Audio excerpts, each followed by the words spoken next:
Hello, everybody. Hope you are doing great. This is Mitali, and today we will be discussing some other concepts related to gravitation. Few of the basics were covered in my previous video. If you haven't watched it yet, do watch it. Link for the same is given in the description. You can also directly search the video on my YouTube channel, that is Learning Sutras.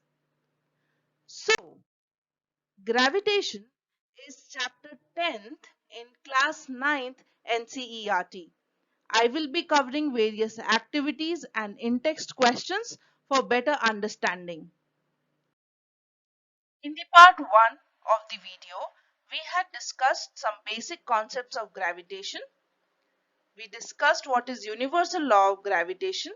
We also discussed the importance of universal law of gravitation. After which we discussed about free fall. We calculated the value of acceleration due to gravity on Earth. I think this is a very important and basic topic.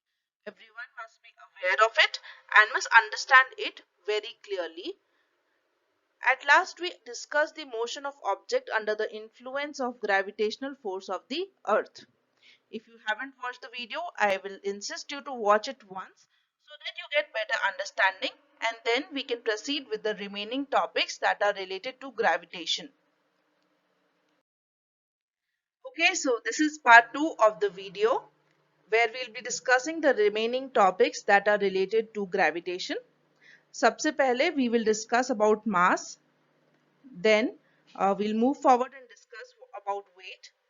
And I'm sure you know that there is a difference between mass and weight. We will discuss that difference also. इसके बाद we will study the weight of an object on moon. Okay. Then we will discuss the concept of thrust and pressure. We'll do certain activities related to the same. Then we will discuss pressure in fluids, buoyancy, and why objects float or sink when placed on the surface of water. Okay. इसके बाद we will discuss the concept of relative density, and finally we will discuss Archimedes principle. Now, if you have been following us or a channel that is Learning Sutras on Instagram or Facebook, you must be aware of our Back to Basic challenge, wherein we post certain questions that are related to everyday phenomena, और ऐसे बहुत से questions हैं that were related to gravitation. So, if you want to know the answer of them or if you want to understand the logic behind them, तो बहुत सारे questions के answer इस video में आपको मिल जाएंगे. If you haven't already followed us on YouTube, followed us on Instagram or Facebook, I'd suggest you to go to our channels and check out a quiz and give them for sure. तो चलो फिर let us start with discussing about mass. अब मास और wait ये जो दो terms हैं वो जनरली हम इंटरचेंजेबली यूज करते हैं. हम दोनों को एक ही समझते हैं, पर टेक्निकली ये दोनों वर्ड्स डिफरेंट है और वो अभी हम समझेंगे. तो मास बेसिकली क्या होता है? Mass is nothing but the total matter in an object, है ना. कितना मैटर है एक ऑब्जेक्ट में, that is the mass of the object. इसको हम स्मॉल m से डिनोट करते हैं और इसका जो स्टैंडर्ड यूनिट है that is kilogram. Now there are certain well established fact about mass जो हम पहले chapters में पढ़ चुके हैं. उसमें से first is that mass is the measure of inertia. Okay, ये हमने law of inertia या first law of motion के टाइम पे पढ़ा था. तो कितना मास है ऑब्जेक्ट में, that becomes the measure of its inertia. जितना ज्यादा मास होगा उतना ज्यादा inertia वो ऑब्जेक्ट ऑफर करेगा. Okay, so this is a fact जो हम पहले डिस्कस कर चुके हैं. Similarly, there is another fact about mass, that it remains same whether the object is on earth or on moon या फिर space में या कहीं पे भी. तो किसी भी ऑब्जेक्ट का जो कॉन्स्टेंट मटेरियल है जिससे वो बना है, जो मैटर है, जो टोटल अमाउंट ऑफ मैटर है वो हमेशा सेम रहेगा, भले वो ऑब्जेक्ट मार्स में हो, मून में हो, अर्थ में हो, कहीं पे भी हो. तो मास हमेशा ही कांस्टेंट रहता है. It does not change from place to place. Okay, I am assuming that ये कॉन्सेप्ट आपको क्लियर हुआ हो. अब जब हम वेट डिस्कस करेंगे उसके बाद आपको इन दोनों के बीच का डिफरेंस क्लियरली समझ में आ जाएगा. नाउ वेट को समझने के लिए we'll have to dig in a deep with force के कॉन्सेप्ट जो हम पहले पढ़ चुके हैं. We know that Earth attracts every object with a certain force, जो हमने पढ़ा previous वीडियो में, that is gravitational force. हमें ये भी पता है force F is equal to ma mass into acceleration, या फिर हम कह सकते हैं कि force depends on the mass of the object and acceleration with the object is in motion. Okay, तो जो acceleration यहाँ है, जब हम weight की बात करेंगे तो वो acceleration हो जाएगा acceleration due to gravity of the earth, that is small g. So we can say that the weight of an object is the force with which it is attracted towards the earth. तो कोई भी object कितने force से अर्थ की तरफ attract हो रहा है उसको हम उस ऑब्जेक्ट का वेट बोलते हैं. फाइन. तो इससे हम समझ सकते हैं कि weight of an object is basically a type of force. Okay, तो अगर ये ऐसा है और हमें पता है कि force is equal to mass into acceleration और force is equal to mass into acceleration due to gravity in our case, तो हमने अभी डिफाइन किया कि weight is basically force with which the object is attracted towards earth. तो हम कह सकते हैं कि weight that is denoted by capital W of an object is equal to mass into acceleration due to gravity of the earth. ठीक है, so weight is equal to mass into acceleration due to gravity of the earth, जिसका हमें value पता है, it is 9.8 metre per second square. ये हम पहले first video में फाइंड आउट कर चुके हैं. ठीक है, now the weight of an object, क्योंकि ये एक फोर्स है तो इसका जो SI यूनिट है it is same as that of the force which is newton. Capital N से हम डिनोट करते हैं ऐसे. Now the weight is basically a force that acts downwards, vertically downwards. It has both magnitude and direction. Basically weight एक vector quantity है. ठीक है, तो जो अभी हमने मास और वेट के बारे में डिस्कस किया उसको अगर हम फर्दर क्लैरिफाई करना चाहें तो mass is basically all the matter, जो टोटल अमाउंट ऑफ मैटर है किसी भी बॉडी में, that is mass. And weight is a force जो वर्टिकुलरली डाउनवर्ड्स एक्ट करता है किसी भी ऑब्जेक्ट के लिए. ठीक है, नाउ हमें पता है कि value of g acceleration due to gravity is constant at any given place. तो हम कह सकते हैं कि weight is proportional to the mass of the object. इसी रीजन से हम ये भी कह सकते हैं कि weight of an object is basically measure of its mass. So weight क्या है? It is measure of mass of an object. ठीक है, हमें पता है मास कांस्टेंट होता है और हमें ये भी पता है कि ग्रेविटी अलग अलग जगहों पे अलग होती है. अर्थ में भी अलग होती है बट हम उसको कांस्टेंट लेते हैं. मून की ग्रेविटी अलग है, सन की ग्रेविटी अलग है. सो सिंस ग्रेविटी अलग अलग होती है तो जो इम्पैक्ट है फोर्स का वो अलग अलग होता है. इसीलिए weight of object it differs but mass of object remains constant. Okay, so here is the statement which states that the mass of an object remains the same everywhere, that is on the earth and on any planet, whereas its weight depends on its location. ठीक है, आई am sure कि अब मास और wait के बीच का difference हमें पता चल गया होगा. हम भले उसको इंटरचेंजेबली यूज करते हैं पर वेट बेसिकली मेजर होता है बॉडी के मास का. ठीक है, तो now that we have established the fact that weight और मास अलग अलग हैं, तो ऑफ कोर्स और हमें ये भी पता है कि वेट चेंज होगा अगर हम अर्थ से मून में जाएंगे तो. So next we will study कि हमारा वेट कैसे, कितने बाय व्हाट प्रोपोर्शन चेंज होता है मून में जब हम जाते हैं. तो अब हम क्विकली पता करेंगे कि किसी भी ऑब्जेक्ट का मून पे क्या वेट होगा. इंटरेस्टिंग ना? ये भी बहुत आसान है, हम जल्दी से इसे कर लेते हैं. हम जानते हैं कि weight is a force of attraction. तो weight of object on moon will be the force with which the moon attracts that object, right?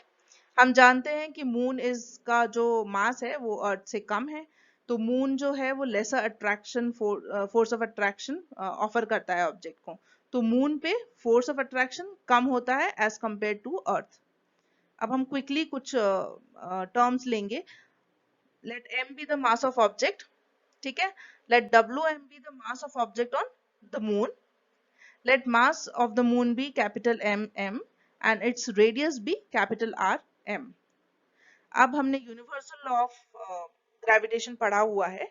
The universal law states that the force between objects is directly proportional to the product of their masses and inversely proportional to the square of the distance between them.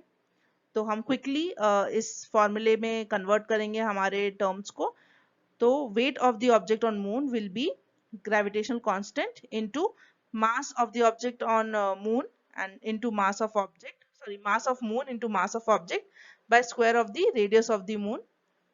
Similarly हम लेंगे weight of object on earth को we से और हम quickly ये terms यहाँ पे डाल देंगे. We will get weight of object on earth is equals to gravitational constant into mass of earth into mass of the object by square of the radius of earth. ठीक है. अब हम quickly ये value substitute करेंगे क्योंकि हम जानते हैं कि अर्थ का मास और रेडियस क्या है और मून का मास ऑफ रेडियस क्या है. हम क्विकली इन दोनों फॉर्मूलेज में ये वैल्यू सब्स्टिट्यूट करेंगे और हमें मिल जाएगा weight of object on moon and weight of object on earth. Now अभी हम पता कर रहे हैं कि रिलेटिवली क्या डिफरेंट होगा weight of object on earth and moon. तो हम क्या करेंगे, इनको डिवाइड कर देंगे. Weight of object on moon by weight of object on earth, इसको डिवाइड करके हमें मिलेगा 1/6, दैट इज अप्रोक्सीमेटली 1/6. तो हम कह सकते हैं कि weight of object on moon is 1/6 earth. Okay, तो ये रहा हमारा मून, ये रही हमारी अर्थ. तो अगर हमारा वेट अर्थ पे है सपोज 48, तो हमारा मून पे वेट क्या हो जाएगा, 1/6 ऑफ 48, दैट इज 8. तो आप मून पे जाओगे तो आप कम वे करोगे और आप अर्थ पे हो तो ज्यादा वे करोगे. ठीक है.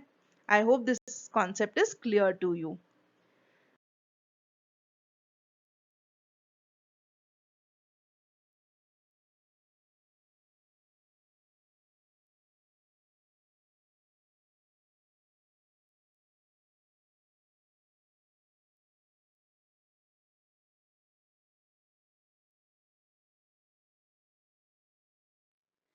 So now we move forward. अब हम पढ़ेंगे हमारे नेक्स्ट कॉन्सेप्ट के बारे में. ना उस कॉन्सेप्ट को पढ़ने से पहले I have certain questions which I am sure काफी लोगों ने ऑब्जर्व किया होगा और आप सभी के पास भी होगा. Let us quickly go through these questions and then try to find answers to this question. पहला is कि why a camel can run in a desert easily. उस डेजर्ट में जहां चलना भी मुश्किल होता है वहां कैमल आसानी से रन कर लेता है. ऐसा कैसे, ऐसा क्यों होता है कि जो ट्रक्स होते हैं, ट्रैक्टर्स होते हैं, मोटर बसेस होती हैं, उनके टायर्स बहुत वाइड होते हैं as compared to the tyres of your cycle और मोटरसाइकिल. या फिर आर्मी टैंक्स जो कि कितने हैवी होते हैं. आई एम श्योर आप सबने फोटोज देखे होंगे, कुछ लोगों ने लाइव भी देखा होगा. तो ये जो आर्मी टैंक्स होते हैं इतने भारी, वो ऐसे कंटिन्यूस चेन पे क्यों रेस्ट करते हैं. या फिर जो हमारे कटिंग टूल्स होते हैं, इन सभी टूल्स के एजेस जो होते हैं वो इतने शार्प क्यों होते हैं. है ना इंटरेस्टिंग क्वेश्चंस. हमारा नेक्स्ट कॉन्सेप्ट इन सारे क्वेश्चंस को आंसर करता है. पर उस कॉन्सेप्ट को समझने से पहले I will do a small activity और उस एक्टिविटी के थ्रू हम कुछ फैक्ट्स पता करेंगे. तो चलो फिर क्विकली हम एक एक्टिविटी से फाइंड आउट करते हैं कि उन सारे क्वेश्चंस के आंसर्स क्या होंगे. तो उसके लिए चाहिए हमें छोटा सा drawing pen. I am sure आप सभी के पास होगा ये पेन. आप भी मेरे साथ ये एक्टिविटी कर सकते हो या बाद में कभी इस एक्टिविटी को ट्राई कर सकते हो. इस एक्टिविटी के थ्रू हम कुछ कॉन्सेप्ट्स को फाइंड आउट करने की कोशिश करेंगे. कंसिडर करो कि ये एक बोर्ड है, दिस इज अ बोर्ड जहां पे मुझे ये पिन को इंसर्ट करना है. ओके, तो do so what I have to do is I have to apply a force on the head of the pin. तो मुझे इस पिन पे यहाँ फोर्स अप्लाई करना पड़ेगा और जब मैं यहाँ फोर्स अप्लाई करूंगी तो वी आई नो कि इट इज वेरी ऑब्वियस कि वो पिन इंसर्ट हो जाएगा. तो मैंने अपने थंब से इस पिन के हेड पे ये फोर्स लगाया. तो आई कैन क्लियरली सी कि ये जो फोर्स मैं लगा रही हूँ, this force is perpendicular to that of the board और the wall, whatever you consider. So the force that I am applying is basically perpendicular to the surface. Now हम भले ही ये force head of the pin पे लगा रहे हैं, पर होता यूं है कि जो हमारा फोर्स है वो इस particular tip of the pin पे एक्ट करता है, छोटे से एरिया पे इस टिप पे एक्ट करता है. और उसकी वजह से, क्योंकि इस टिप पे ये फोर्स एक्ट कर रहा है, इसकी वजह से ये पिन इंसर्ट हो जाएगी आपके बोर्ड पे. ठीक है. आई am sure now you know कि वो पिन इंसर्ट क्यों होती है. It is not because the force that you are applying on the thumb, it is about the impact of the force that you have applied using your thumb, और वो सारा impact जो होता है वो पिन के टिप पे act करता है, जिसकी वजह से वो पिन इंसर्ट हो जाती है। ठीक है, now will do another activity जिसकी हेल्प से हम फर्दर फाइंड आउट करेंगे इस कॉन्सेप्ट के बारे में। So let us now discuss a very common situation. I am sure आप सभी ने इसको कभी ना कभी ऑब्जर्व जरूर किया होगा। If not, अभी जाके करके देख लेना, you will observe it, and it is a very everyday phenomena type. आप अगर कभी अपने मैट्रेस पे खड़े हुए हो तो आप देखोगे कि जब आप खड़े होते हो तो आपका मैट्रेस ज्यादा सिंक करता है as compared to when you are lying on the mattress, है ना। जब आप लेटे हुए होते हो तो वो कम अंदर जाता है, पर आप खड़े हुए होते हो तो वो ज्यादा अंदर तक चला जाता है, इट सिंक्स। अगर आपने मैट्रेस में नहीं तो कभी सैंड पे खड़े हुए हो तो भी आपने ये ऑब्जर्व किया होगा। तो अब हम इस सिचुएशन को समझने की कोशिश करेंगे कि एक्चुअली ऐसा क्यों होता है। एक बहुत ही लॉजिकल बात यह है कि आपका जो वेट है बेसिकली वही फोर्स है जो एक्ट कर रहा होता है आपके मैट्रेस के ऊपर, और ये भी बहुत क्लियर फैक्ट है कि जो वेट है वो वर्टिकली डाउनवर्ड्स एक्ट होता है। जब आप खड़े हो तो आपका वेट डाउनवर्ड्स एक्ट कर रहा है और मैट्रेस के परपेंडिकुलर एक्ट कर रहा है ना। सिंपल है, मैट्रेस के ऊपर आप खड़े हो तो आपका वेट डाउनवर्ड एक्ट करेगा तो वो मैट्रेस के परपेंडिकुलर कहलाएगा। तो ये जो फोर्स होता है जो परपेंडिकुलर एक्ट करता है किसी भी सरफेस के, इस फोर्स को हम थर्स्ट कहते हैं। What do we call this force? We call the force that is acting on an object perpendicular to the surface as thrust. ठीक है, तो जब आप खड़े हो तो ये जो थर्स्ट है, this force is acting on an area which is equal to the area of your feet. इस पर्टिकुलर एरिया पे ये फोर्स एक्ट कर रहा है। जब आप लेटते हो तो फोर्स तो वही है, आपका वेट ही एक्ट कर रहा है, लेकिन ये फोर्स आपके बॉडी के एरिया पे एक्ट कर रहा है। ठीक है, तो जब आप खड़े हुए हो तो एरिया जहां ये फोर्स एक्ट कर रहा है वो कम है एज कंपेयर टू जब आप लेटे हुए हो। तो इस एक्टिविटी से हम क्लियरली ये डिफाइन कर सकते हैं कि जो इफेक्ट है फोर्स का वो एरिया पे डिपेंड करता है। अगर एरिया ज्यादा है तो फोर्स का इम्पैक्ट या इफेक्ट है वो कम होगा, और अगर एरिया कम है तो उसी फोर्स का इम्पैक्ट जो है वो ज्यादा होगा। तो the effect of force of same magnitude on different areas are different.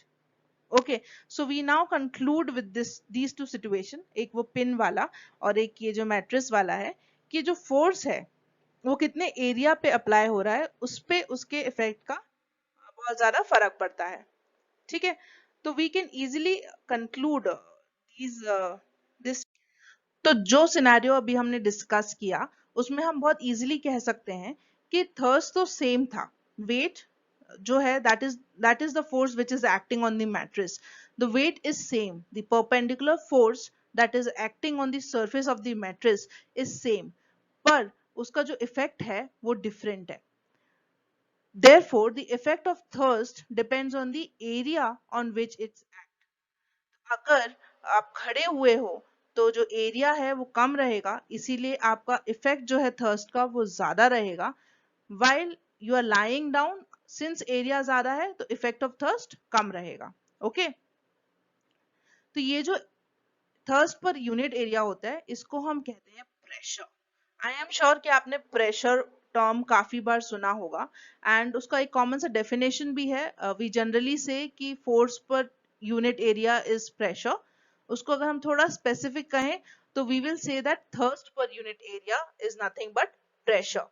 तो ये जो एसआई यूनिट होता है प्रेशर का, हम सिंपली सब्स्टिट्यूट करेंगे फोर्स और एरिया का एसआई यूनिट, तो we will get newton per metre square, जो कि एसआई यूनिट है प्रेशर के लिए। Now in the honour of Mister Pascal, जो एक बहुत ही महान साइंटिस्ट हैं, आई एम श्योर आप सभी ने उनका नाम सुना होगा।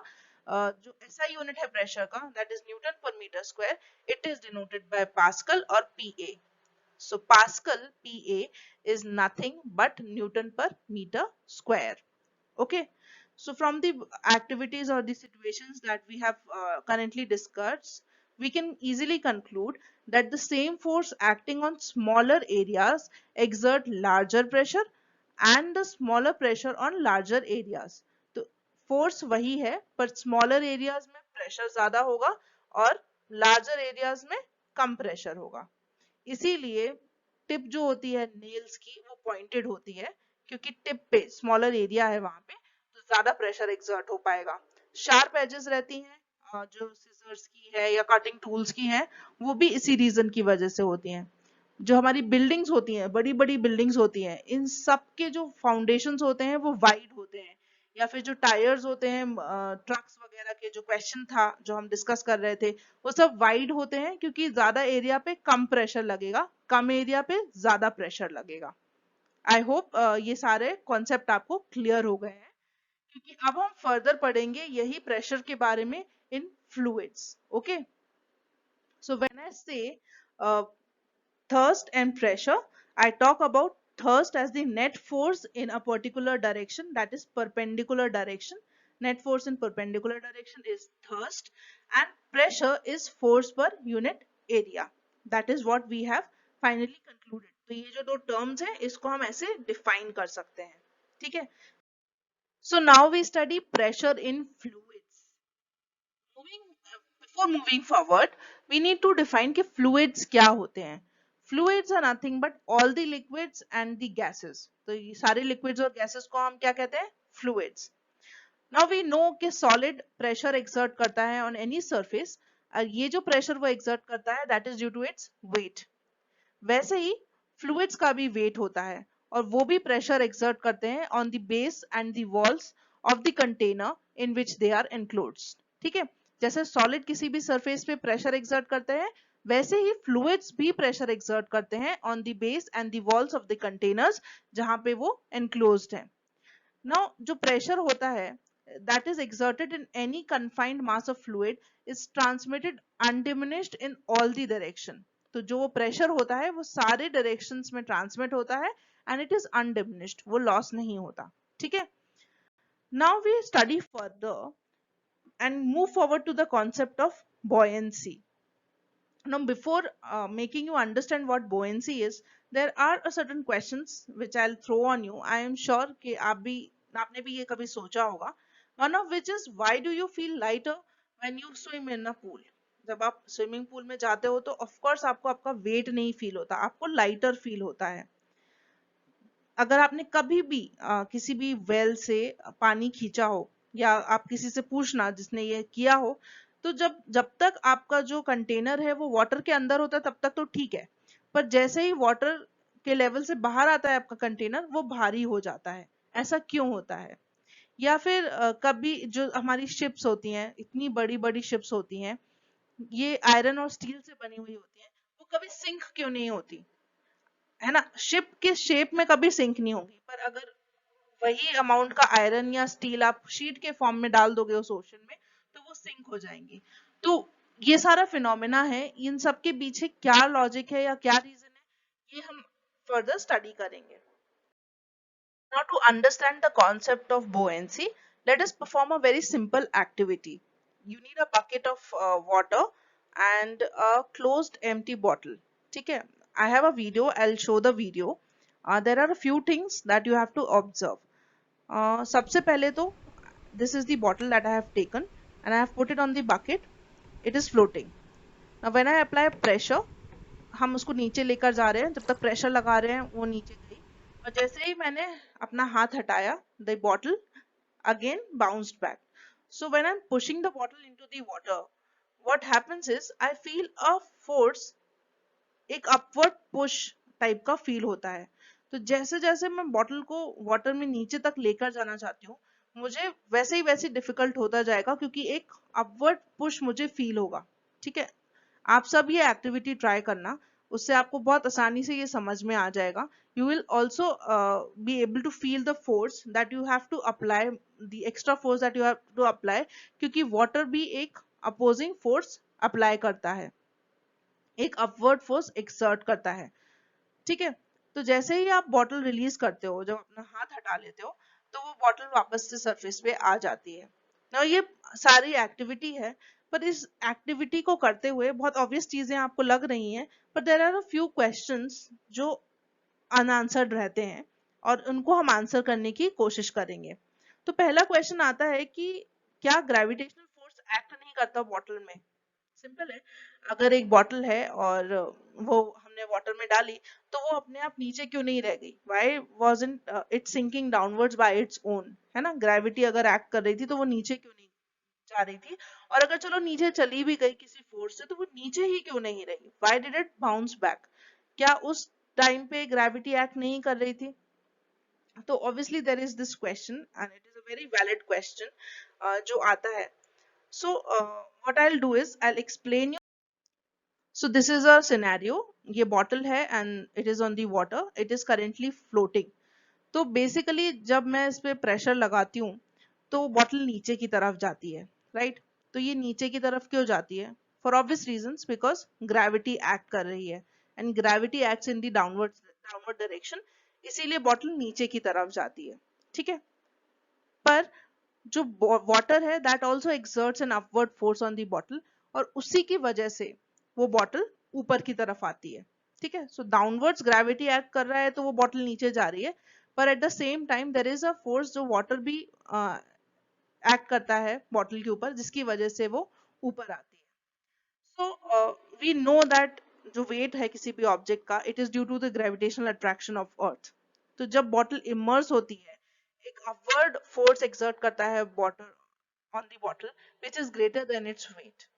तो जब भी ये जो वाटर का प्रेशर है ये बॉटल के वेट से ज्यादा होगा, बॉटल ऊपर की तरफ आ जाएगी, ठीक है? नाउ अगर आपको बॉटल कंप्लीटली इमर्स रखनी है वाटर में तो जो फोर्स है अपवर्ड फोर्स है जो वाटर का वो बैलेंस में रखना पड़ेगा. उसको बैलेंस करने के लिए आपको एक एक्सटर्नल फोर्स अप्लाई करना पड़ेगा जो कि आप अपने हैंड के थ्रू अप्लाई कर रहे हो. तो जब तक wait of the bottle is greater than the force applied by water तब तक तो बॉटल अंदर रहेगी. पर जैसे ही वो जो वेट है और जो फोर्स है जो आप अपने हैंड से अप्लाई कर रहे हो वो कम होगा then the force applied by the water, वो बॉटल वापस ऊपर आ जाएगी. सिंपल वेट बैलेंसिंग का काम है. तो जो ये अपवर्ड फोर्स होता है that the water is exerting on the bottle, इस फोर्स को आप अपथर्स्ट या फिर बॉयंट फोर्स भी कहते हो, ठीक है? So the upward force that is exerted by the water on the bottle is known as the upthrust or buoyant force, and all the objects experience this force of buoyancy when they are immersed in any liquid or fluid. ठीक है, किसी भी fluid में कोई भी object डालोगे they will always experience this force of buoyancy. But जो magnitude है इस buoyant force का that depends on the density of the fluid. ठीक है, क्या डेंसिटी है उसकी बेसिस पे मैग्नीट्यूड पता चल सकता है आपके buoyant force का, ठीक है? तो कभी भी किसी भी फ्लूइड में अगर आप कुछ भी ऑब्जेक्ट डालते हो तो वो ऑब्जेक्ट हमेशा buoyant फोर्स को एक्सपीरियंस करेगा that will be in upward direction. और ये जो buoyant फोर्स होगा इसका मैग्नीट्यूड डिपेंड करता है आपके लिक्विड के डेंसिटी के ऊपर, ठीक है? तो moving further with this particular concept, we will get to understand the concept of why an object floats or sinks when placed on the surface of water. ठीक है, जैसे अभी हमारी एक्टिविटी थी कि जब मैंने closed empty closed bottle water पे रखी तो वो फ्लोट कर रही थी. वो फ्लोट क्यों करती है या क्यों सिंक होती है, या शिप जो हम बनाते हैं why does the ship sail in the water and not sink in the water, तो इसको हम समझने की कोशिश करेंगे फर्दर. तो उसके लिए एक एक्टिविटी है जो आप फिर से आसानी से घर पे कर सकते हो. You will have to take a bucket of water और will do this activity with the help of a cork and a nail. ठीक है, ये जो कॉर्क और नेल है ये दोनों का मास जो है वो इक्वल होना चाहिए जिससे आप इसको बेटर अंडरस्टैंड कर पाओ कॉन्सेप्ट को.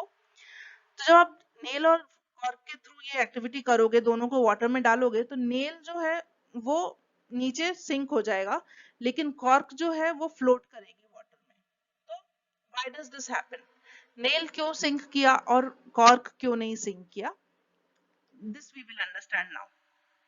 Now we know that the force of gravitation will act और उसकी वजह से नेल नीचे जल्दी से डाउनवर्ड चला जाएगा.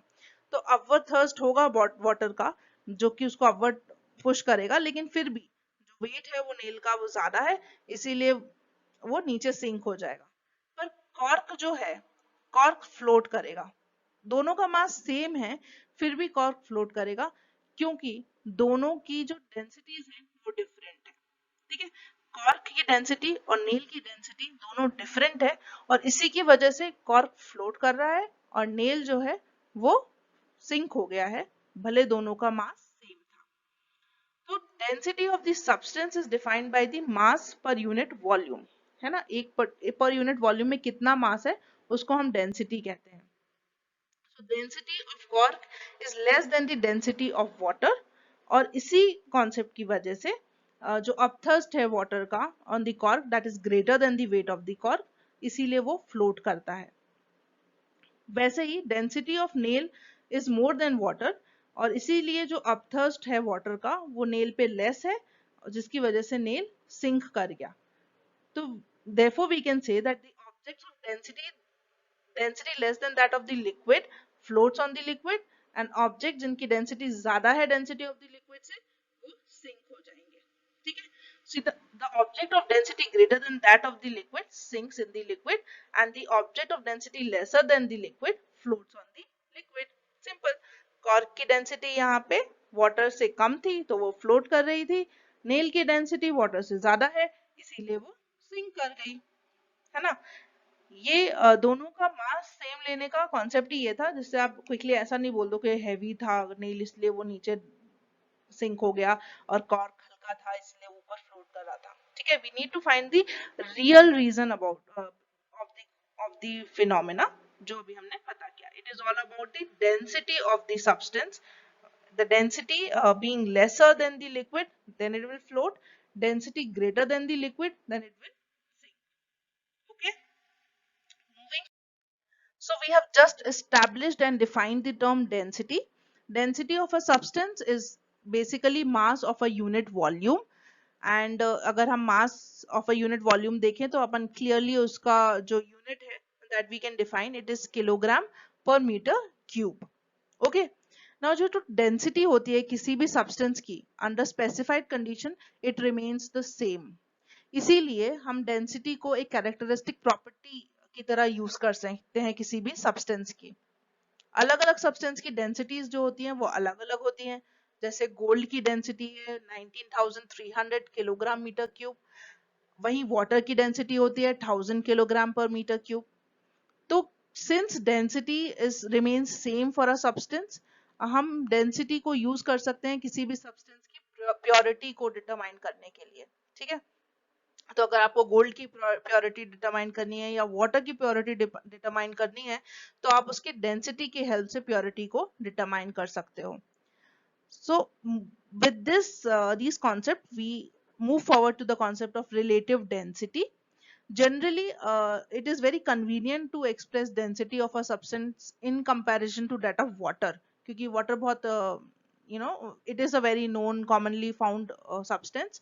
तो दूसरे जो substances होते हैं उसकी density को हम water की density से compare करके find out करते हैं या express करते हैं।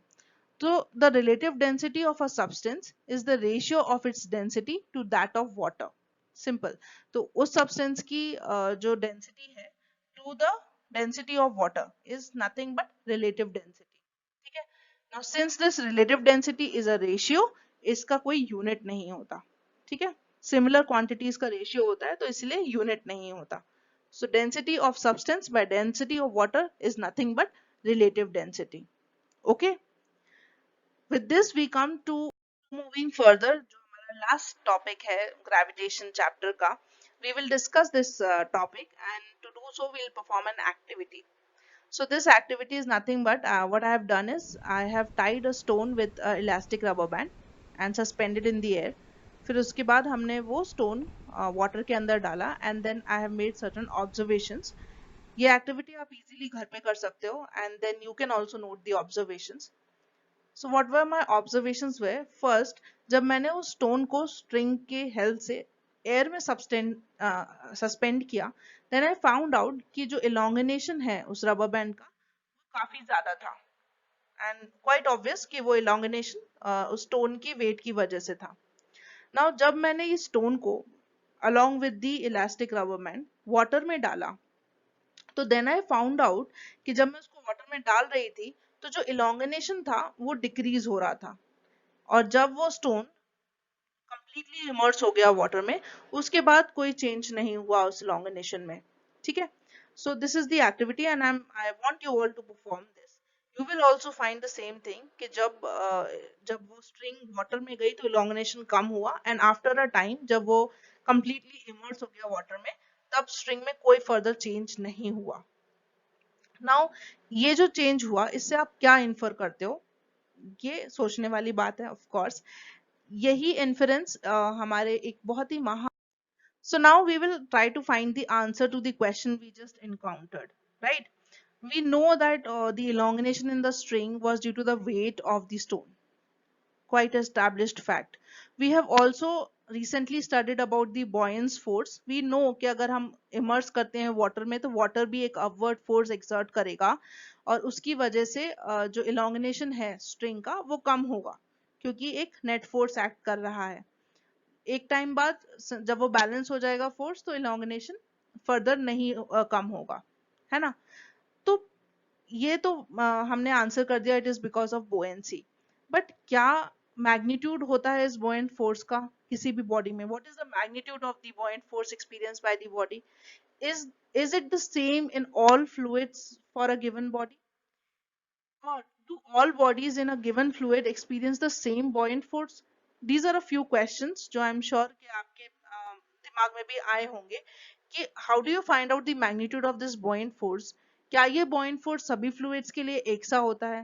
क्या एक body अलग अलग fluids में same buoyant force experience करती है? Now to answer all these questions, we have a very famous principle known as the Archimedes principle. Now, the Archimedes principle states that when a body is immersed fully or partially in a fluid, it experiences an upward force which is equal to the weight of the fluid displaced by it. ठीक है? तो जब भी कोई भी body fully या partially किसी fluid में इमर्स होती है, तो then it experience an upward force, and ये जो अपवर्ड फोर्स होता है that is equal to the weight of the fluid that is displaced by it. इस आर्किमिडीज प्रिंसिपल के लिए बहुत ही क्लासिक एग्जांपल है कि आप एक बकेट फुल ऑफ वाटर लो एकदम ब्रिम तक, एंड देन उस पे एक मग आप डालने की कोशिश करोगे, तो व्हेनेवर यू पुट दैट मग, पानी बाहर गिर जाता है ना। तो वो जो पानी बाहर गिरता है, उस जो वेट है उस फ्लूइड का जो डिस्प्लेस हुआ है, it is equal to the upward force जो कि उस वाटर ने आपके मग पे एक्सर्ट किया था, ठीक है। There is a very funny incidence. ऐसे कहते हैं कि आर्किमिडीज को ये प्रिंसिपल उनके बाथ टब में पता चला था, when he was going into his bath tub. तो जब वो अंदर गए तो पानी बाहर डिस्प्लेस हुआ, and then through it he found out about this principle. Okay, now this is a very well established principle, and that is why it has many applications. First is this principle is used to design all the ships and submarines. इसी के basis पे उनको design किया जाता है, और इसी principle के basis पे lactometers are used to determine the purity of a sample of milk, and hydrometers are used to determine the density of liquid. ये दोनों ही instruments Archimedes principle पे ही based होते हैं. So you know that this principle is important in physics, and you must know this principle. So remember it wisely. So this is all about gravitation that was covered in your NCERT book. Thank you so much for watching this video.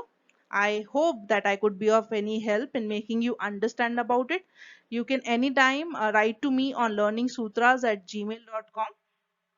Also can visit my website www.learningsutras.net.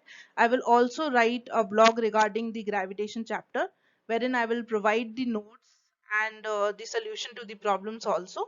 So you can visit my website and find it. Please do like, comment, share and subscribe to my channel if you find it useful. I'll be soon coming up with my next video for a next chapter in class 9th. Thank you so much. Take very good care of yourself. Bye bye.